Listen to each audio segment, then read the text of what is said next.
السلام علیکم دوستوں، آج ہم ایسی شخصیت کے بارے میں بات کرنے والے ہیں جن کا نام ہے سید احمد بریلوی۔ سید احمد بریلوی کے بارے میں ہم آپ کو بتائیں گے کہ وہ کہاں پیدا ہوئی اور کہاں شہید ہوئی اور اس نے عالم اسلام کے لیے کیا خدمات سر انجام دی ہیں۔ آج یہ سب باتیں ہم اس ویڈیو میں آپ کو بتائیں گے، تو چلیے شروع کرتے ہیں۔ ویڈیو شروع کرنے سے پہلے آپ لوگوں سے گزارش ہے، اگر آپ لوگوں نے ابھی تک ہمارے چینل کو سبسکرائب نہیں کیا تو کائنڈلی ہمارے چینل کو سبسکرائب کریں اور بیل کے آئیکن کو ضرور دبائیں۔ دوستوں، ہمارے مذہب اسلام میں شہید کا کیا مرتبہ و مقام ہوتا ہے، اس کے بارے میں آپ بخوبی جانتے ہوں گے۔ ہر مسلمان کے دل میں اللہ کی راہ میں قربان ہونے یعنی شہید ہونے کی آرزو ہوتی ہے۔ شہید کے مقام و مرتبہ کے بارے میں رسول صلی اللہ علیہ وآلہ وسلم کا ارشاد ہے کہ اللہ تعالیٰ جنت میں اپنے بندوں میں سے ایک بندہ اٹھائے گا اور اسے کہے گا کہ اے میرے بندی، کوئی خواہش تمہاری باقی رہ گئی ہے؟ تو بندہ کہے گا کہ نہیں۔ پھر اللہ تعالیٰ پوچھے گا، پھر بندہ کہے گا کہ نہیں۔ جب تیسری بار اللہ تعالیٰ پوچھے گا تو بندہ کہے گا کہ اے میرے رب، میں تیرا ہی بندہ ہوں، تو نے مجھے پیدا کیا ہے اور تو مجھے زمین پر بھیج اور پھر مجھے شہید کر۔ تو اسی طرح بے شمار احادیث اور قرآنی آیات شہید کی حیثیت و مقام کا زندہ ثبوت ہے۔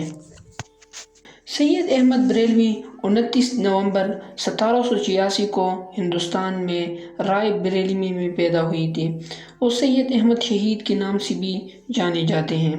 وہ شاہ عبدالعزیز ولد عظیم اصلاح سید شاہ ولی اللہ کے پیروکار تھے۔ جب سید احمد شہید پیدا ہوئی تھی، یہ وہ وقت تھا جب ہندوستان کے مسلمان اتنے شاندار ماضی کے بعد انگریزوں، سکھوں اور ہندوؤں کے ہاتھوں زوال کا سامنا کر رہے تھے۔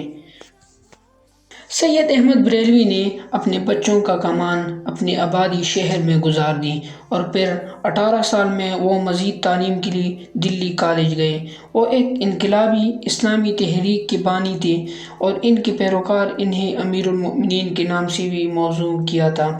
وہ اپنی ضرورت کی تعلیم کے لیے دلی میں رہے اور پھر 1812 میں انہوں نے انگریزوں کے خلاف جہاد میں حصہ لینے کے لیے شمالی ہندوستان کے نواب امیر خان ٹونک کی فوج میں شمولیت اختیار کی۔ 1812 میں وہ حج کرنے کے لیے مکہ مکرمہ گئے تھے۔